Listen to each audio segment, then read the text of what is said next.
Américain de Deauville vous convie donc à cette table ronde dans une période troublée pour les scénaristes et les comédiens américains, une période, une grève qui n'est pas forcément aisée, en tout cas c'est pas très facile de comprendre les tenants et les aboutissants de cette grève et ce qui se passe. Alors nous avons donc décidé d'organiser cette table ronde autour du thème « La grève à Hollywood, les mutations du cinéma ». Alors pour participer à cette table ronde, je vais vous demander d'accueillir à mes côtés toutes les personnes, les intervenants qui vont venir discuter de ce thème à nos côtés. À commencer par la réalisatrice Sophie Barth.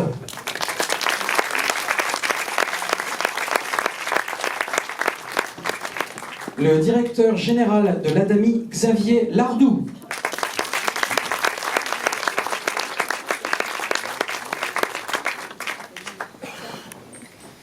L'entrepreneur et scénariste Alexandre Pachulski.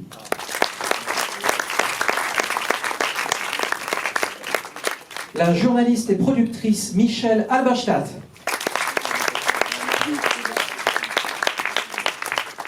Et pour animer cette table ronde, le journaliste du Monde, Laurent Carpentier.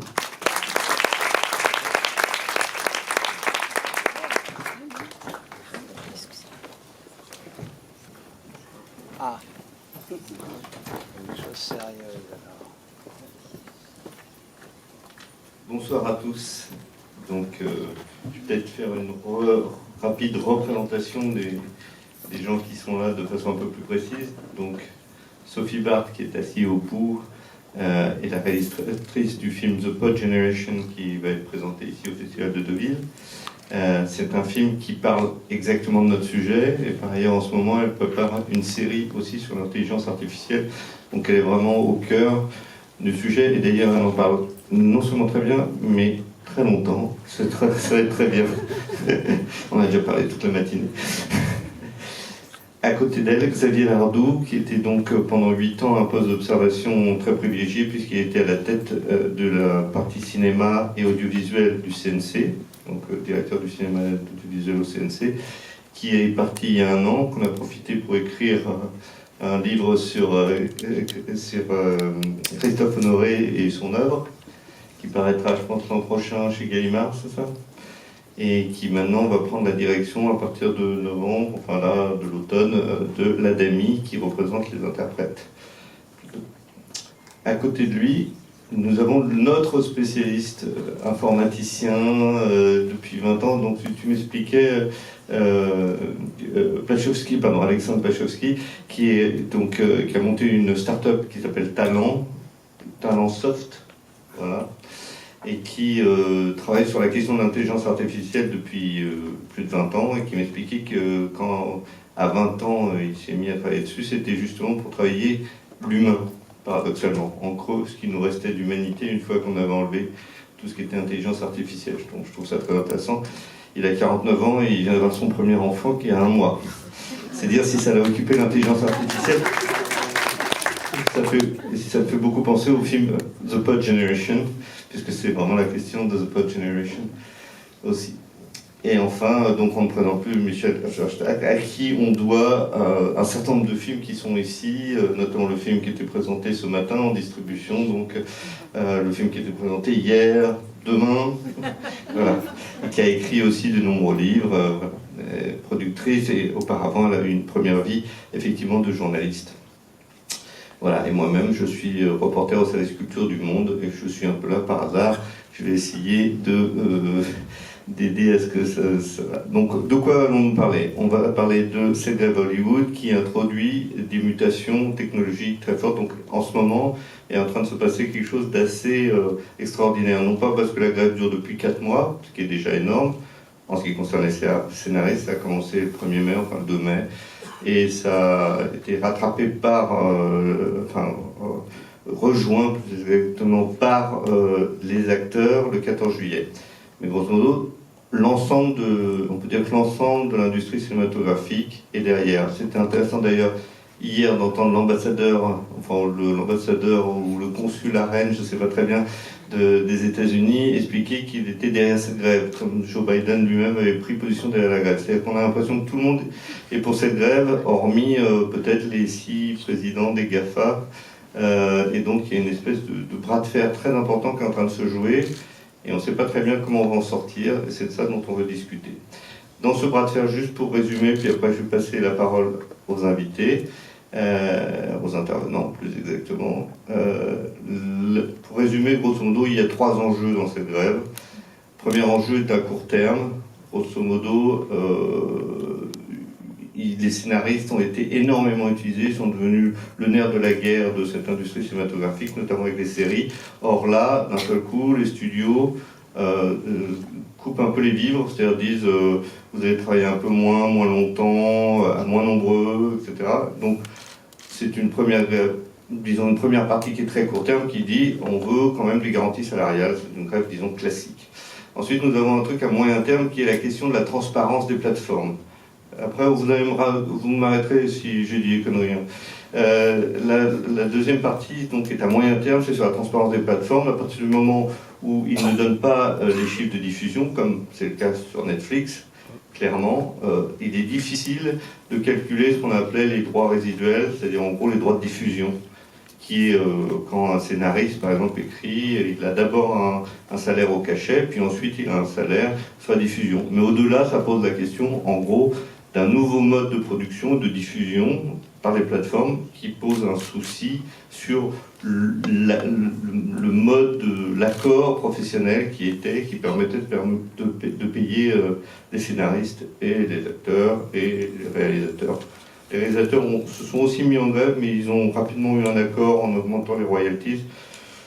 Et ils ont la réputation, de toute façon, de rester en grève que 10 minutes en général. C'est ce que me disait un acteur américain, mauvaise langue.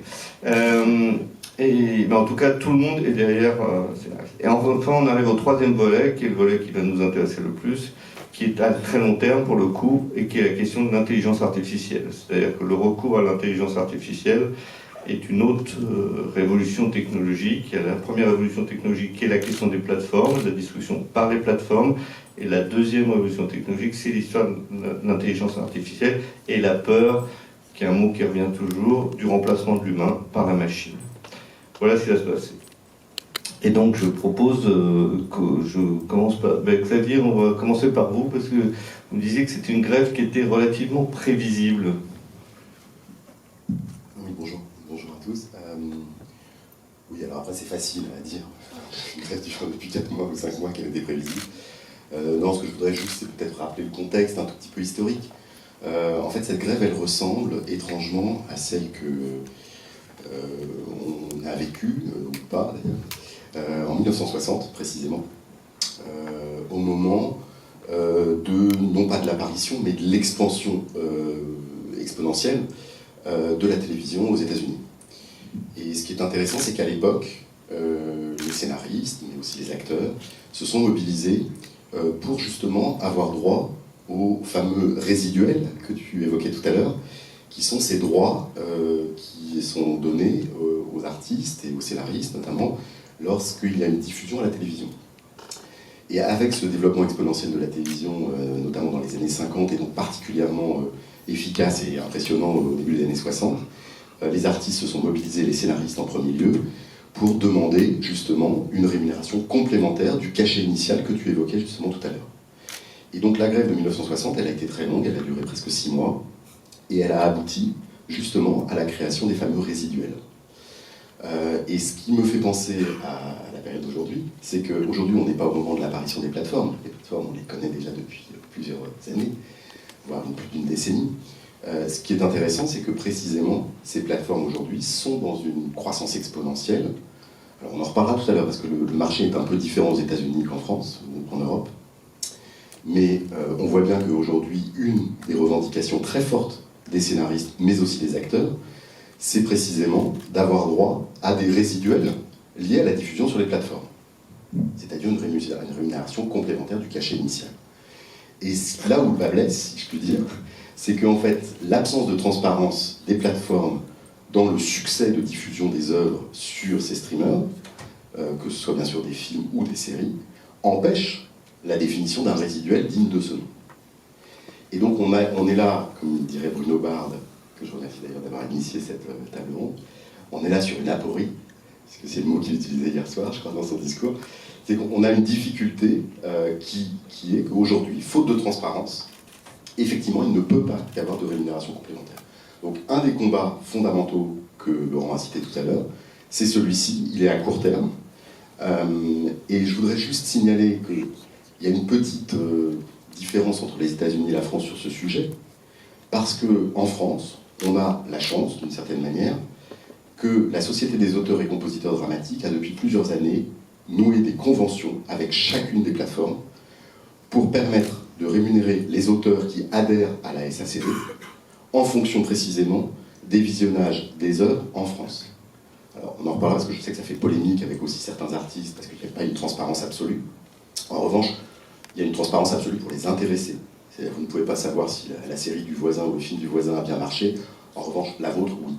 Et là, vous êtes rémunéré en droit d'auteur par la SACD en fonction de ce succès.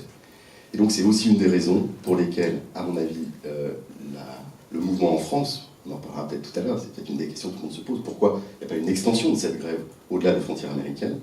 En tout cas, pour la France, c'est une des explications, je pense, puisqu'il y a effectivement ces résiduels, entre guillemets, qui viennent des États-Unis, qui existent en France. Michel, ma fille vient de m'appeler, le Dune est reporté jusqu'au printemps. Alors ça vous raconte quoi, vous, cette grève?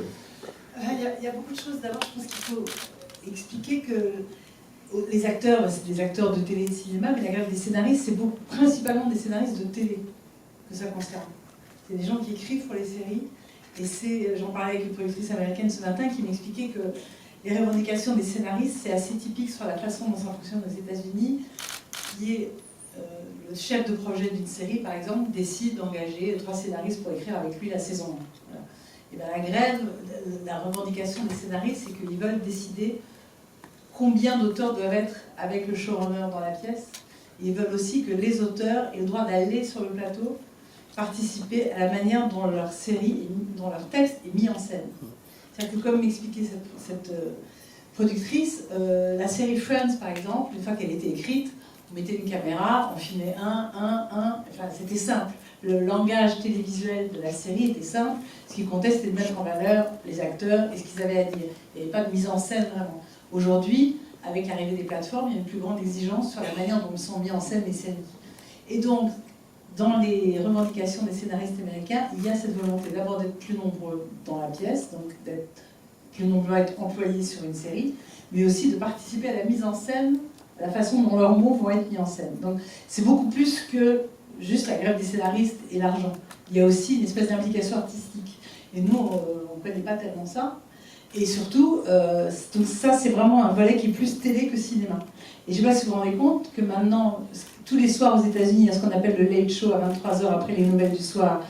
Ils sont 3 ou 4 ou 5 à recevoir des gens en direct et ça commence toujours par un monologue très drôle. Tout ça est scripté complètement et donc il n'y a plus de late show aux États-Unis depuis 3 mois. Parce qu'il n'y a plus personne pour les écrire. Donc c'est pour vous rendre compte qu'aux États-Unis, ça affecte la vie des gens quotidiennement. Quand ils allument leur télé, ils ressentent la grève. Voilà, ça c'est déjà une chose. Alors, l'histoire de Dune, bah, évidemment, à partir du moment où il n'y a pas d'acteur pour faire de la promo, les studios estiment que, vous savez, par exemple Barbie, le budget marketing est aussi gros que le budget du film. C'est-à-dire que l'argent que les studios dépensent pour promouvoir un film, pour eux, c'est aussi important que la fabrication du film. Donc s'ils ne peuvent pas prendre les acteurs, les amener dans les late shows, à la télé, le matin, le soir, en voyage, dans les festivals, etc., ils n'osent pas sortir leur film. En tout cas, ils sont démunis, ils ne savent pas faire autrement. C'est pour ça que le film de Luca Guadagnino qui devait ouvrir Venise n'ouvre plus Venise. Il a dit ça ne sert à rien d'aller à Venise si je ne peux pas amener mes acteurs, ça me coûte de l'argent pour rien, c'est une fausse promo puisqu'ils ne sont pas là, il n'y aura pas le tapis rouge, il n'y aura pas les photos, il n'y aura pas les influenceurs, enfin, tout ce qui va avec, quoi. Et donc du coup, ils attendent en espérant que la grève se terminera plus tôt, et ils disent avril, mais on n'en sait rien, peut-être que Dune ce sera en juin, enfin, personne ne sait combien de temps cette grève va durer. Mais le problème pour nous, Européens, et en tout cas en France, c'est qu'on voit bien, on a eu du temps à remettre la machine en route après la pandémie, on voit bien que le marché est quand même toujours tiré par les films américains. Cet été, il n'y aurait pas eu Barbie, Oppenheimer, on aurait eu du mal à faire venir les gens en salle. Dune était hyper attendu pour le mois de novembre, si c'est en avril, vous voyez, c'est les dominos, quoi. Tout est décalé, donc il n'y a pas grand-chose pour porter le marché. Alors d'un côté, on se dit, bah, il y aura plus de salles pour les films français, oui, mais s'il n'y a pas le moteur qui fait que les gens vont au cinéma, ça nous ferait une belle jambe d'avoir plus de salles. Donc c'est tout ce système, et en plus, ce qu'il faut toujours rappeler, parce que je crois que c'est pas assez dit, le CNC, le cinéma français, vit beaucoup de l'argent qu'on prélève sur les sorties des films américains. Et donc, des films américains qui ne sortent pas, c'est moins d'argent dans les caisses du CNC. Et les caisses du CNC nourrissent la production du cinéma français. Donc tout ça est hyper bien, fonctionne hyper bien, mais quand, pareil, c'est des dominos. Quand il y en a un qui ne fonctionne plus, toute la machine risque de s'enrayer. Et vous voyez quand même que les Emmys, bon, qui sont les prix pour la télé, qui devaient être en octobre, sont passés en janvier. Et on a tous maintenant la crainte que les Oscars, qui sont en fin mars, soient décalés également. Parce que ça veut dire que ça décale la sortie des films, ça décale leur promotion, ça décale leur sortie en France, qui est parallèle souvent, parce qu'on veut profiter des Oscars. Ça va décaler du coup les films américains à Cannes, sans doute. Enfin, vous voyez, c'est tout un... Mais peut-être que ça va s'arrêter la semaine prochaine et qu'on s'affole pour rien. Mais voilà ce que ça peut entraîner. Ça annonce une mauvaise année 2024 pour le cinéma français, en gros. En plus, il y a les Jeux Olympiques, plus l'Euro de football, donc on s'annonce une année noire. Donc Netflix frotte les mains et Amazon aussi. Voilà. Sophie Barbs, vous avez un t-shirt que vous a ramené Rebecca Miller, qui se passe de tout commentaire. Je peux en distribuer quelques-uns si vous voulez. Donc vous faites partie de la WGA, enfin vous faisiez en tout cas, vous faites... Comment se fait-il que vous soyez présente? Parce qu'en fait j'étais à la WGA, mais mes 2 derniers films ont été tournés en Europe. Donc quand on a des dérogations, en fait, quand on fait des films européens, comme moi j'ai les 2 nationalités américaines et françaises, je passe un peu d'un système à l'autre. Donc le film que je présente ici a été fait sous Pact Equity, qui est le guild anglais. Et donc contractuellement, on est obligé de promouvoir le film. Donc là, c'est très délicat pour les acteurs, comme pour Emilia Clarke, qui vient demain pour le film, parce qu'elle est SAG et elle est Equity. Donc avec son contrat Equity, elle est obligée de promouvoir ce film, mais par solidarité avec les acteurs et le fait qu'elle est SAG, elle n'a pas promu jusqu'à présent. Aux États-Unis, elle n'a pas fait de promotion, mais elle peut en Europe. Donc et là, la SAG et la WGA donnent des dérogations, des waivers. On a vu à Venise que... Sofia Coppola a obtenu une dérogation, Adam Driver aussi pour Ferrari. Donc il y a des films qui sont pas trop des films indépendants, qui sont des films à 100 millions, qui arrivent à avoir des dérogations aussi de la SAG et de la WGA pour faire un petit peu de promotion dans les festivals. Et donc quand je ferai un film aux États-Unis, je rejoindrai la WGA, mais de toute façon je suis toujours dans les conversations avec eux. Donc je reçois tous les emails des négociations et je peux vous dire qu'il n'y a pas de solution et que ça va durer très longtemps pour l'instant, parce que la semaine dernière on a reçu une notification comme quoi les studios sont pas sérieux dans leurs propositions. En fait c'est surtout Netflix qui bloque et le gros chapitre c'est l'intelligence artificielle. Donc je pense que là c'est paralysé, quoi. Il ne va pas se passer grand chose. Et d'ailleurs, ce qui explique, vous dites les waivers, c'est étonnant que les grosses productions aient eu les waivers, et en échange, un film comme le film de Todd Haynes, que nous on sort... Vous pouvez expliquer ce que c'est qu'un waiver? Pardon, c'est une dérogation qui fait qu'ils ont le droit de venir faire la promotion. Le film de Todd Haynes, on pensait qu'il n'y aurait pas de problème, parce que c'est un film produit par des indépendants, distribué par des indépendants, mais aux États-Unis, Netflix l'a acheté, et à partir du moment où Netflix l'a acheté, ils n'ont pas produit, ils n'ont fait que l'acheter. Ça a tout bloqué. Et du coup, en fait, si c'est un struck company, il y a 5 studios qui sont struck, c'est-à-dire qui sont les méchants de l'affaire, pour simplifier. Donc voilà, si le film a été produit ou distribué par un de ces grands studios, on peut pas... Il va fond de produit distribué, là. Voilà, on ne peut pas avoir de dérogation. Par contre, Ferrari, ça a été tourné en Europe, donc je pense qu'ils remplissaient les critères pour obtenir la dérogation. Mais c'est vrai qu'après c'est compliqué parce que Barbie ils ont fait beaucoup de promotions et c'est quand même un film qui est à 100% du système des studios, donc parfois il y a un petit peu double standard. Il paraît que le seul studio qui a vraiment tout signé c'est A24. Ah oui, et eux ils sont absolument ouais. Mais A24 ils ont un statut un peu spécial parce qu'ils sont indépendants, ils ont un contrat avec Apple mais ils n'ont pas vendu à Apple, donc et eux leur force c'est le cinéma indépendant. Donc si A24 n'est pas d'accord, il n'y a plus de cinéma indépendant aux États-Unis. Je crois que ce qui est très compliqué pour nous en tant que Français, c'est qu'on est pris dans un système extrêmement compliqué qui ne nous ressemble pas tellement à ce qu'on connaît nous en France. Donc qui est à la fois très technique sur ce qui se passe, sur la façon de négocier, sur la structuration des syndicats, etc.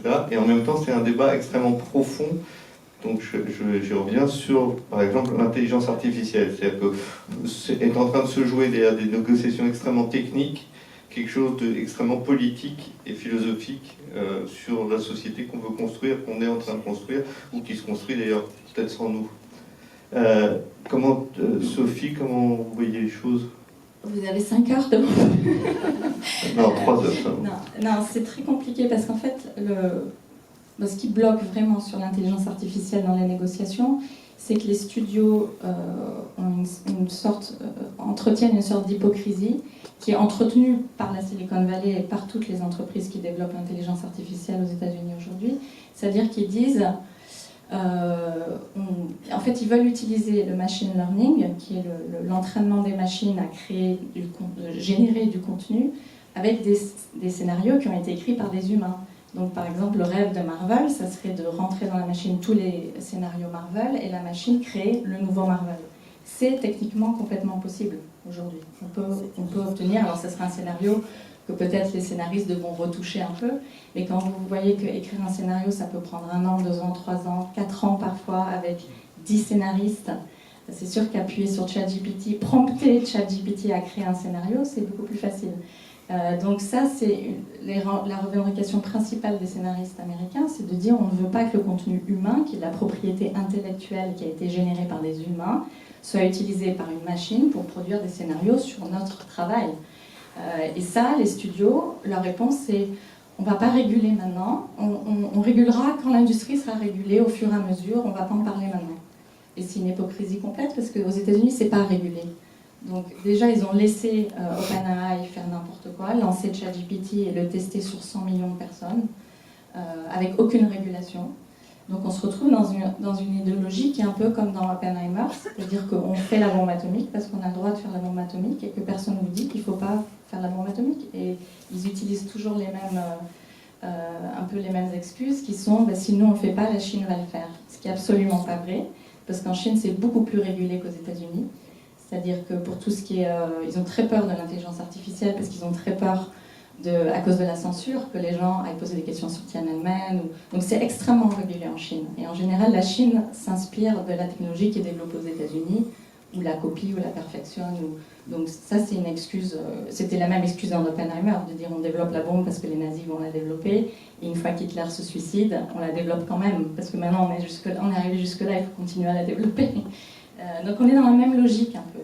Et là, la WGA était très claire sur le sujet. Si les studios ne s'engagent pas aujourd'hui à ne pas utiliser l'intelligence artificielle pour générer des scripts, il n'y a pas de conversation possible. Parce que tout le travail humain est dans le... C'est un processus, c'est très très lent de créer quelque chose. Mais est-ce qu'on peut s'opposer à la technologie, Alexandre? Alors, d'abord, bonjour à toutes et à tous. Je vais rebondir sur ce que disait Xavier. Effectivement, c'était très prévisible parce que ce que l'on voit aujourd'hui, cette crise, comme disait Gramsci, c'est-à-dire le vieux est mort et le nouveau n'est pas né. Donc on est exactement là. Et c'est la conjonction de plusieurs facteurs. La technologie, elle est en marche, elle est faite par des apprentis sorciers. Moi, j'ai été me faire former aux États-Unis sur ce qui s'appelle l'université de la singularité. Là, c'est vu comme les diables technologiques de ceux qui veulent, je vous donne juste un exemple, Ray Kurzweil veut recréer la mémoire de son père dans le cloud, et qui est un grand savant qui travaille chez Google, il est en train de le faire, ce qui est un épisode de Black Mirror d'ailleurs, le premier de la saison 2, et ce sont des savants fous. J'étais avec des gens qui voulaient faire du clonage, j'étais avec des gens qui font des choses parce qu'ils le peuvent. Ils ne se posent jamais la question de pourquoi ils le font. Nous, en Europe, si je caricature, on a les lumières, nous on réfléchit et on régule, mais on ne crée pas grand-chose. Et en fait, la difficulté, il y a déjà cette opposition qui était prévisible, c'est qu'aujourd'hui, les politiques sont vraiment impuissants face aux éditeurs, donc on parlait des GAFAM. Il y a une start-up qui s'appelle Corto AI qui analyse des scénarios et donne le niveau de succès possible de ces scénarios. Il y en a d'autres qui font vraiment toute forme d'analyse. Donc effectivement, on s'émeut aujourd'hui avec SAG-AFTRA du fait que la technologie est en train de mettre en danger le métier de créatif. Donc il y a une crise aussi sociétale. C'est que moi j'ai un doctorat en informatique et spécialisé en intelligence artificielle à la fin des années 90, où on me disait, évidemment, aucune machine ne pourra gagner au Go. C'est trop compliqué, au jeu de Go asiatique. 2016, le champion s'est fait battre. Ensuite, on a dit, bon, bah, le poker, il y a de l'émotion et on ne voit pas les cartes. L'IA ne pourra jamais gagner. Évidemment, l'IA a gagné. Et les IA sont en train de supplanter l'humain à peu près dans tous les secteurs. Sauf que une IA supplante un humain dans un secteur, pas dans deux. Donc l'IA qui a gagné au jeu de Go ne gagnera jamais aux échecs face à votre fils de 5 ans. Le point, c'est qu'aujourd'hui, on se dit, la création, c'est quelque chose qu'on ne pouvait pas y toucher. C'est l'humain, c'est l'émotion, c'est la pensée. Et là, effectivement, on se dit, bah, une machine, elle peut créer. Alors, il y a eu en 2013 un film très intéressant de celui qui avait fait la valse de Bachir, qui s'appelle Le Congrès. Bon, voilà, le Congrès parlait déjà de ça. Donc aujourd'hui, tout le monde parle de Black Mirror, de la propriété. En fait, il y a des gens qui sont déjà attaqués à ça, qui ont dit, mais en fait, qu'est-ce que la création? Et un de mes professeurs en intelligence artificielle disait que la création, c'est la recombinaison d'éléments cognitifs qui sont dans notre cerveau dont on n'a pas conscience. Et c'est ce qui fait que quand vous écoutez la radio, quand vous regardez un film, vous vous dites souvent « Ah, j'ai déjà entendu ça ». Et en fait, aujourd'hui, les IA peuvent faire ce que font beaucoup d'artistes, sans jugement de valeur, c'est-à-dire remalaxer des Beatles, aux Stones, en passant par Bob Dylan, on recrée quelque chose qui a trait au folk de la fin des années 60, et on dit bah, c'est mon influence. Bah, une IA, elle appelle ça un pattern. L'influence d'une IA, c'est un pattern, et là il y en a un, vous le disiez Xavier, à chaque révolution industrielle, il y a un pattern, c'est il y a des crises et il y a des grèves. Lors de la deuxième révolution industrielle, l'électricité, les ouvriers allaient attaquer les usines. Il y a évidemment des cochers qui crevaient les pneus des premières voitures. Et aujourd'hui, on se dit, ben, on va se faire remplacer. Donc, la crise actuelle, c'est cette crise où on se dit, la création, c'était le dernier bastion humain, comme vous disiez, c'était vraiment la chose qui nous restait. Et il semblerait qu'on va nous en priver. Et ce qui m'étonne dans cette crise, c'est qu'on se dit, est-ce qu'on croit au remplacement? Mais qui est aux commandes, en fait? Les IA ne sont pas encore aux commandes. La bonne nouvelle, c'est que Philippe Cadic a écrit un roman qui s'appelle Le marteau de Vulcain, où une IA gouvernait le monde. On n'est pas là-dedans. Donc en fait, la crise derrière, c'est une crise qui était annoncée, Xavier, effectivement aussi, par l'ultra-financiarisation du cinéma. Et que cette bataille, moi j'ai effectivement 49 ans, ça fait 49 ans que j'entends le cinéma d'auteur face à ce qui est devenu l'industrie programmatique du divertissement. Et effectivement, pour faire Transformers 15, je ne dis pas que les scénaristes n'ont pas les légitimités. Je dis juste, est-ce qu'on n'a pas poussé le bouchon un peu trop loin? Et du coup, la question qui est posée, c'est qu'est-ce qu'on a envie de voir? Qu'est-ce qu'on a envie de faire comme cinéma? Moi, je pense qu'une nouvelle forme d'art va émerger. Les jeux vidéo sont considérés comme une forme d'art aujourd'hui, pour certains. Il y a des scénaristes, il y a des moyens d'effets spéciaux. Je pense qu'il va y avoir une nouvelle forme d'art, mais il faut un tampon qui dit ça n'est pas du cinéma. Ce ne sont pas des acteurs. Parce que l'art, c'est vraiment, on en parlait avec Bruno Bard hier, avec Stéphane Kilrassal, c'est faire valoir un point de vue. Et l'IA n'a pas de point de vue. L'IA, c'est une recombinaison d'éléments passés, et en ça, il n'y a aucun point de vue dans l'IA, et je ne crois pas que ça pourra jamais remplacer un scénariste. Ce que ça peut faire, c'est malaxer les patterns et proposer une nouvelle formule. C'est ce qui est dans Bohemian Rhapsody, le producteur de Queen leur dit « Refaites-moi ce que vous avez fait pour le précédent ». Et au moment de Night at the Opera, ils disent « Non, nous on veut faire un opéra ». On est là. On est à ce moment de notre histoire, et je pense que le point névralgique que je peux observer dans tous les domaines, puisque j'ai la chance de travailler avec des journalistes, des avocats, des notaires, c'est à qui appartiennent les données que nous fournissons.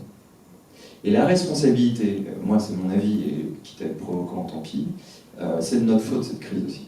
C'est de notre faute parce que c'est vous, c'est nous, c'est moi qui allons voir Transformers 15, et plus on y va, plus on voit les studios, plus ils y vont, c'est l'offre et la demande. C'est pour ça qu'on achète un iPhone 14 dont on n'a rien à foutre, qui n'apporte rien, c'est juste parce qu'il est sorti. Et puis de l'autre côté, c'est notre responsabilité parce que combien dans la salle ont Siri? Levez la main ceux qui ont Siri dans la salle.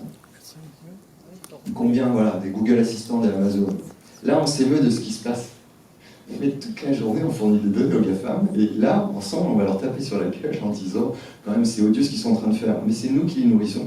Et si je vous prive de WhatsApp, je vais devenir très impopulaire rapidement.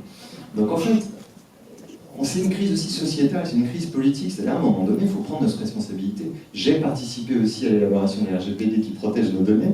Donc à l'Europe, on a mis des années à produire une loi qui vous protège, et qu'est-ce qu'on fait, vous et nous? Toute la journée, on appuie sur OK sur les cookies parce qu'il y en a trop et ça nous empêche d'accéder.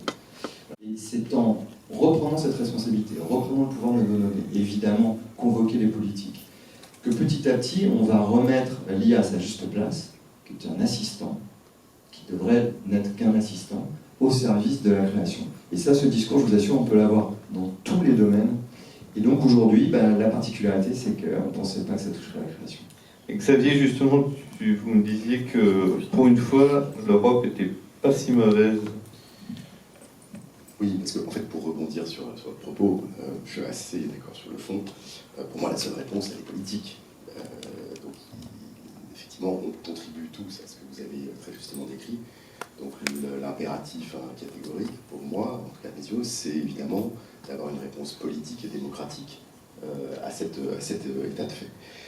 Je vais développer ça peut-être dans un instant, mais je voudrais juste corriger un tout petit truc, Laurent, si tu permets.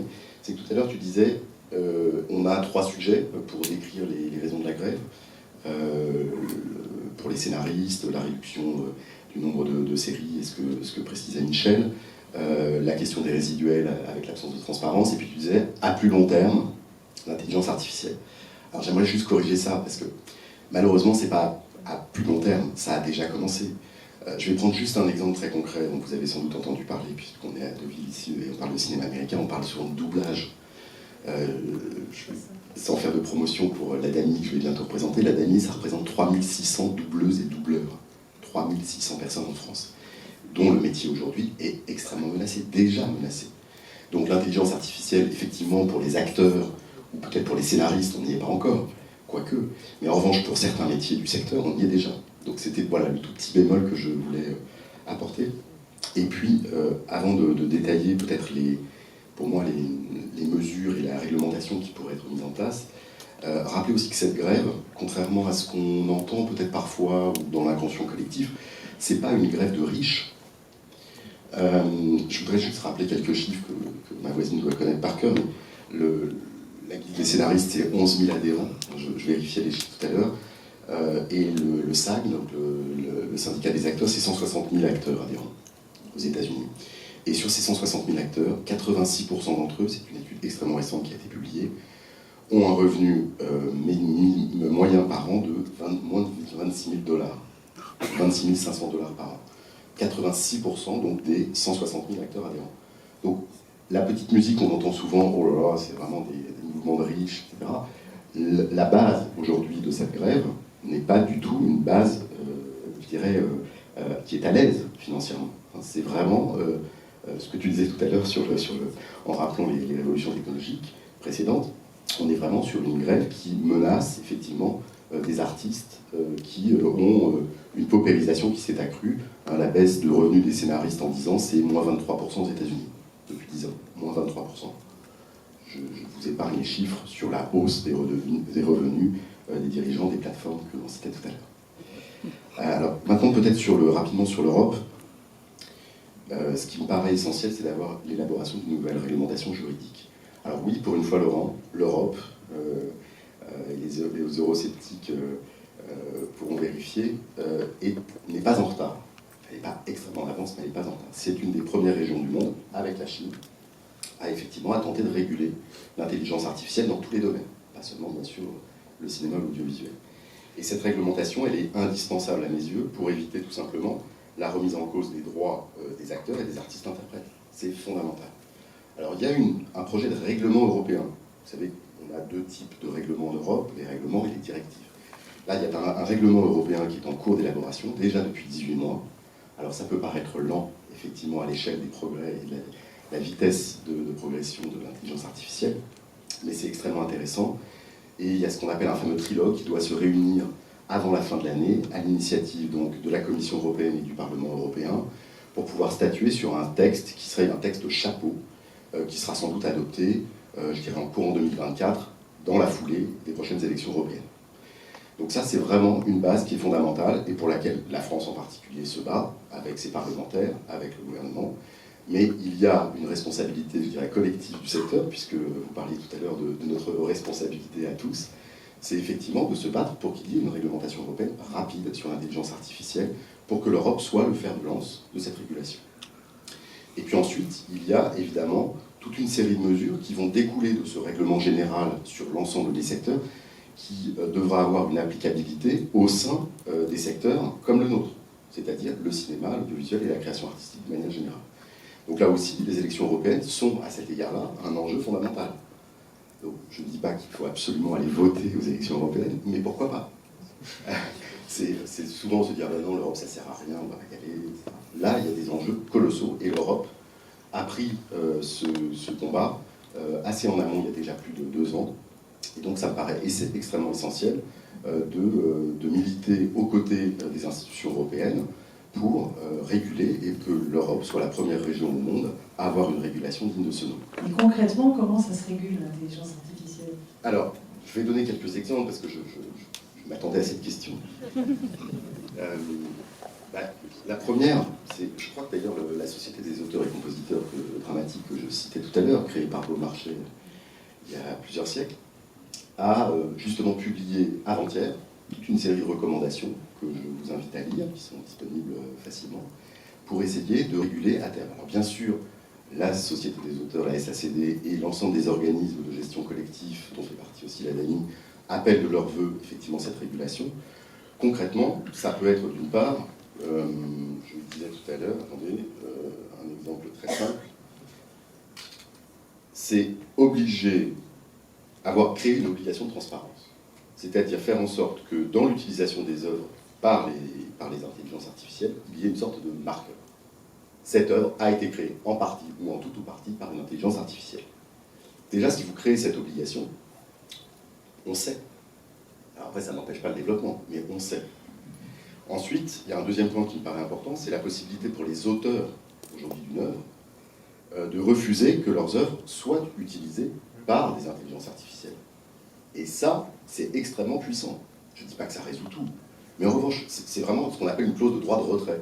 Vous n'autorisez pas une intelligence artificielle à utiliser votre œuvre. Concrètement, ça veut dire que par exemple, ce qu'on fait en musique avec le sampling, on a le droit de ne pas se laisser sampler. C'est ça que ça veut dire. Exactement, exactement. En fait, c'est marrant que tu parles de sampling, parce qu'en fait, un des premiers débats qu'on a eu à l'époque, on n'était pas tous nés, mais c'était sur les DJ.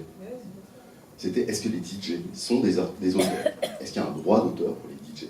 Alors ça a été un débat très compliqué, dans les années 60-70. On a fini par reconnaître en partie un droit d'auteur aux DJ, mais avec cette obligation de transparence. Je dirais que d'une certaine manière, mais là, à une échelle exponentielle, pas 10 fois plus importante, ou 100 fois ou 1000 fois plus importante, on est effectivement dans l'art du sampling, et cet art du sampling, il doit être transparent. Et avec la possibilité pour les auteurs d'une œuvre, mais c'est vrai aussi pour, bien sûr, un scénariste, mais c'est vrai pour un acteur. Parce que quand un mec sample, il paye. Exactement. Et c'est ça aussi qu'il faut expliquer. Mais est-ce que l'intelligence artificielle va payer le scénario dont elle se sert? Tu vois, c'est ça. C'est un des objectifs. Oui. Et je pense qu'on a les moyens d'avoir une réglementation qui crée ça. Donc, je ne dis pas que l'intelligence artificielle ne fait pas peur, parce que j'ai entendu ce que disait mon voisin tout à l'heure. Mais en revanche, je pense qu'on doit tout simplement se mobiliser pour trouver des solutions. Non, mais c'est important de montrer que si dans un domaine on a trouvé des solutions, ça peut s'étendre à d'autres domaines. Parce que beaucoup de gens disent de toute façon, il n'y a rien à faire. Bon, c'est pour ça que j'insiste sur le concret, parce qu'on peut faire des choses de manière assez simple. Oui, juste concrètement pour revenir, parce que j'ai eu la chance de participer au débat européen avec Thierry Breton. La première chose, c'est la donnée. Il faut se rappeler juste une chose, c'est que l'intelligence artificielle, Yann Lequin, qui est un des plus grands chercheurs actuels, disent en fait, il n'y a pas d'intelligence. Luc Julia, qui a fait Siri, parle d'intelligence augmentée tout au plus, mais ce n'est pas vraiment une intelligence. C'est simplement du brassage de données. Et la puissance de l'intelligence artificielle, c'est que là où il nous faudrait des jours et des jours, ou comme Sophie, comme tu le disais, parfois 20 scénaristes pendant 4 ans pour faire quelque chose, l'IA brasse, grâce à la puissance de machine, des milliards d'informations en des nanosecondes. Donc on est effectivement là-dessus, sur du brassage de données. Il n'y a pas de données, il faut savoir comment on la remplit, qui la remplit avec quoi, et payer le droit d'être rempli avec ça. Tout se joue sur la donnée. Donc c'est intéressant de s'appuyer sur les autres domaines. On se bat pour savoir à qui doit appartenir les données brassées par quelque éditeur que ce soit. Et l'enjeu, donc c'est le cas des renseignements généraux, les renseignements généraux ils ont des fiches sur nous, mais si vous envoyez un courrier en demandant, ils vous le donnent. Vous pouvez essayer de le faire avec les GAFAM, je ne garantis pas. Et ils en seraient incapables. Pourquoi ils en seraient incapables? Parce que la difficulté de l'intelligence artificielle, et c'est là que s'appuie toutes les dystopies, je ne sais pas de quoi parle ta série, mais peut-être de ça, c'est qu'il n'y a pas d'explicabilité. C'est-à-dire que ça malaxe des données, ça rend un résultat, et c'est incapable de vous dire pourquoi ça a rendu ce résultat.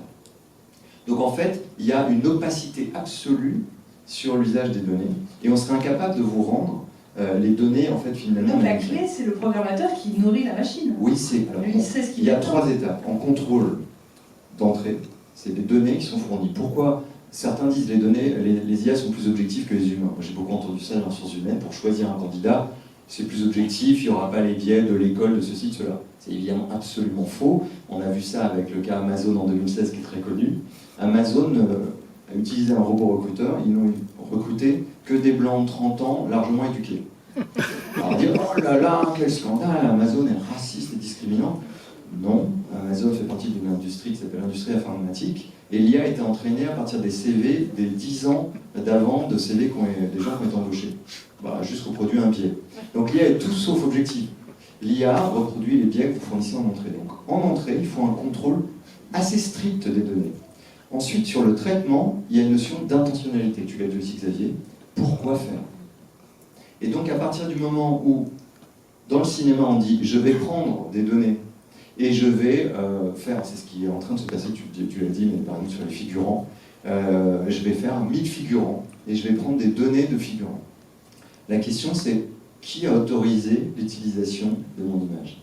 Donc c'est tout le thème de Joanne is Awful, le premier épisode de la saison 6 de Black Mirror. Et ce que disait le Congrès, le film d'il y a 10 ans avec Robin Wright, c'est qu'à un moment donné... Barry Folman que je vous conseille vraiment. Voilà. Pas seulement parce que c'est à nous, mais vraiment, c'est tellement visionnaire, c'est que c'est l'histoire d'une actrice qui se fait scanner, elle vend son image à un certain prix, elle a besoin d'argent pour soigner son fils, elle va au studio, on la scanne des pieds à la tête, elle n'a plus le droit de jouer, et 20 ans plus tard, on n'a même plus besoin de son image parce que les gens, par des produits chimiques, peuvent inspirer son image, enfin, ils peuvent devenir elles-mêmes. Voilà. Et elle le fait pourquoi? Juste là-dessus, pourquoi elle le fait? Parce Pourquoi?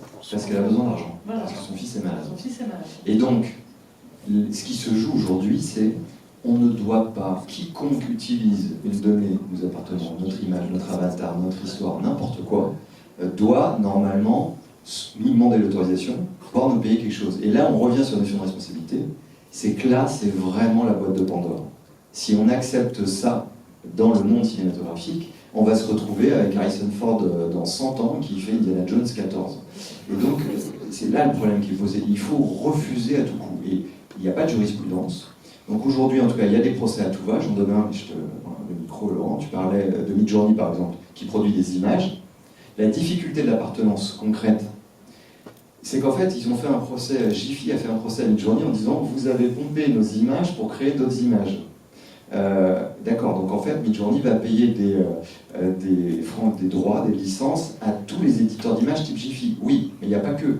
Il y a tous les gens qui publient des photos sur Google. Et alors là, chacun va devoir regarder, est-ce que mon image a été utilisée? Et c'est strictement impossible. C'est pour ça qu'il y a quand même une forme de piraterie là-dedans, et de vol à l'étalage. C'est qu'on ne peut pas retracer la donnée initiale. Donc, oui, c'est politique, je te rejoins, mais c'est pas seulement politique, parce que le rythme politique est tellement lent que, malheureusement, la boîte de Pandore risque de s'ouvrir avant qu'on ait le temps de réglementer. Donc il faut aussi que de notre côté... On commence par dire non aux cookies. Désolé d'être un vieux con de 49 ans qui a aussi WhatsApp, je vous rassure, mais on est obligé de faire gaffe. On est obligé de dire à qui je fournis mes données, pourquoi faire. La dernière chose, c'est vraiment, on est en train de regarder pour qu'il y ait une intentionnalité qui soit vérifiée à la fin. Vous m'avez pris mes données pour faire ça, et vous avez fait autre chose. Désolé, non seulement je vous reprends ma donnée, mais je vous colle un procès. Et ça, dans certains domaines, c'est en train de se faire. Là, je crois qu'il va falloir être extrêmement vigilant dans le nôtre. Je pense que, malheureusement, quand on voit que... Je ne sais pas si vous avez vu, Sam Altman est passé devant le Congrès aux États-Unis. Ce qu'ils ont fait avec ChatGPT, c'est qu'ils ont... C'est pratiquement irrégulable, parce que maintenant, il dit, allez-y, régulez-nous.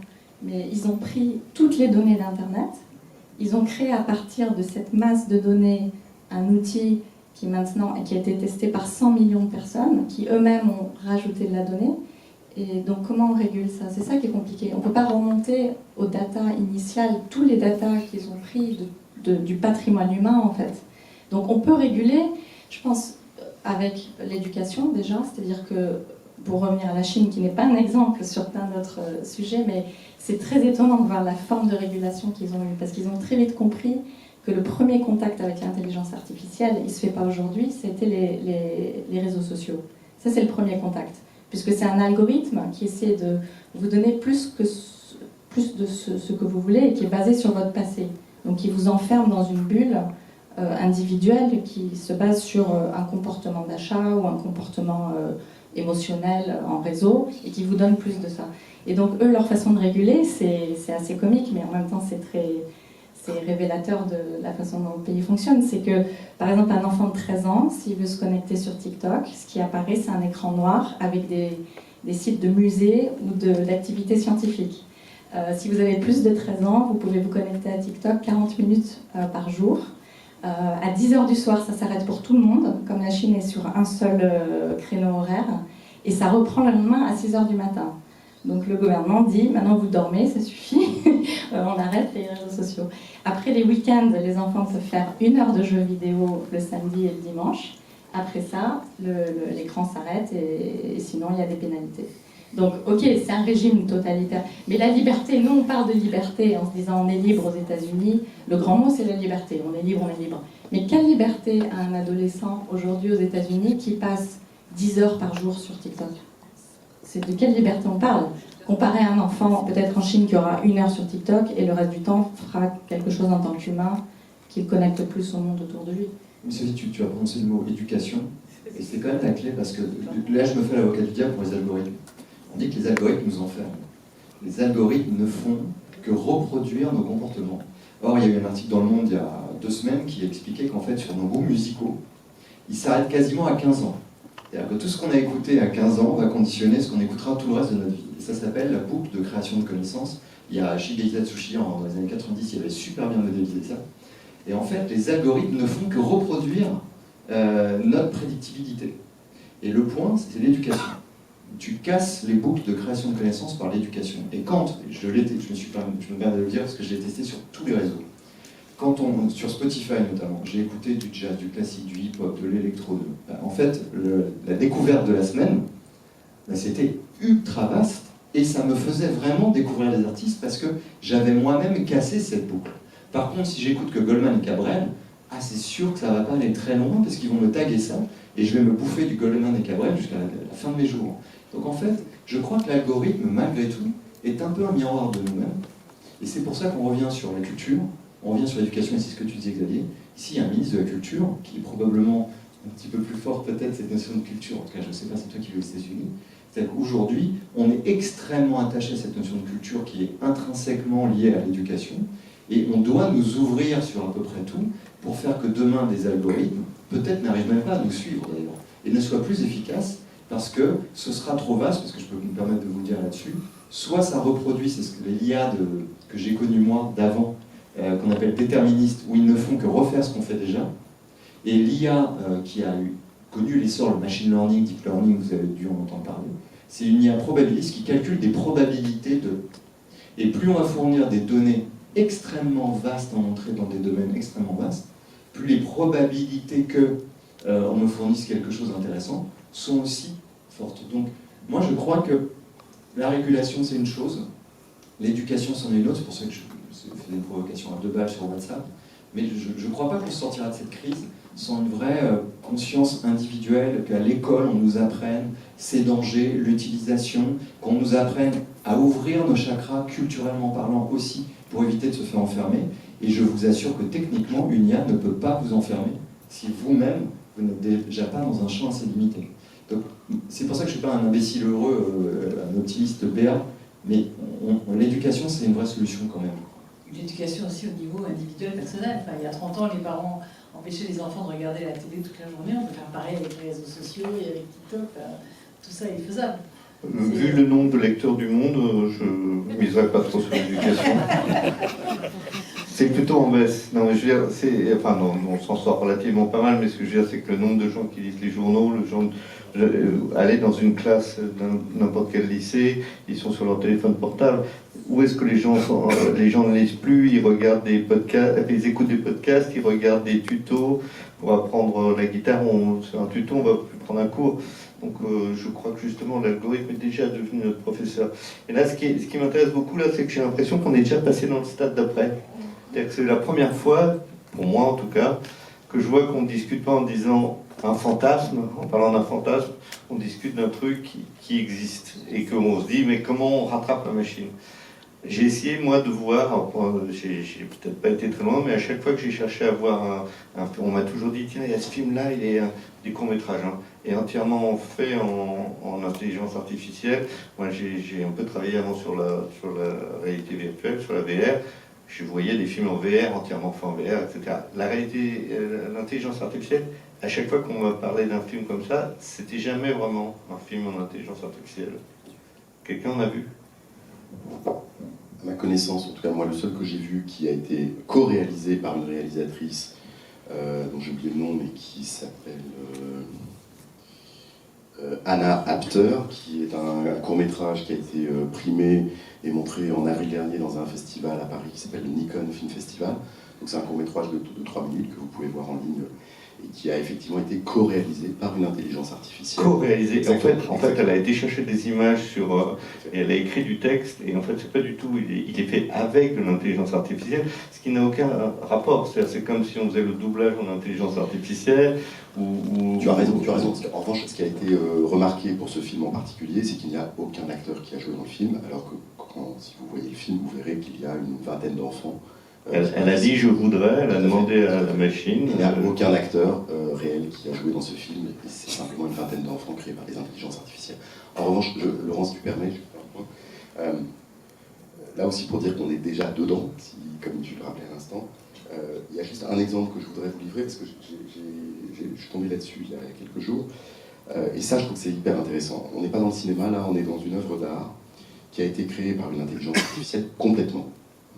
Cette œuvre d'art, elle s'appelle Recent Entrance to Paradise. Ça a été créé par une intelligence artificielle qui s'appelle Creativity Machine. Et le concepteur de cette œuvre a souhaité obtenir des droits d'auteur pour cette œuvre. Donc il s'est adressé aux États-Unis, à ce qu'on appelle le Copyright Office, pour pouvoir générer des droits d'auteur grâce à cette œuvre entièrement créée par une intelligence artificielle. Et ce qui est intéressant, c'est qu'il y a une décision d'un tribunal fédéral, non des moindres, de celui de Washington, qui date du 18 août dernier, donc c'est il y a 15 jours, qui a refusé de protéger cette œuvre en matière de copyright, parce qu'elle est au motif qu'elle a été créée uniquement par une intelligence artificielle. Je ne dis pas que ça va donner la solution à tous nos problèmes, mais c'est quand même intéressant d'avoir une décision aussi récente, qui pour le coup, avec une œuvre entièrement réalisée par une intelligence artificielle, n'a pas droit, d'après ce tribunal américain fédéral, à du droit d'auteur, c'est-à-dire au copyright. On connaît aussi le précédent. Alors c'est beaucoup plus simple, effectivement, sur les œuvres d'art fixes. Il y a ce précédent qui n'est pas validé par une juridiction, mais qui est validé par le marché, puisqu'elle avait été vendue chez Christie, je crois, au Sotheby's, et qui avait été vendue à un prix de 400 000 € pour une œuvre d'art. Donc ça veut dire que quelqu'un considérait que c'était... On a aussi Wim Delvoye qui vend des tatouages sur des peaux, et on peut revendre la peau. Mais il y a plein de choses. Mais c'est l'urinoir de Duchamp en 1917, voilà, qui pour dire c'est là où c'en est pas.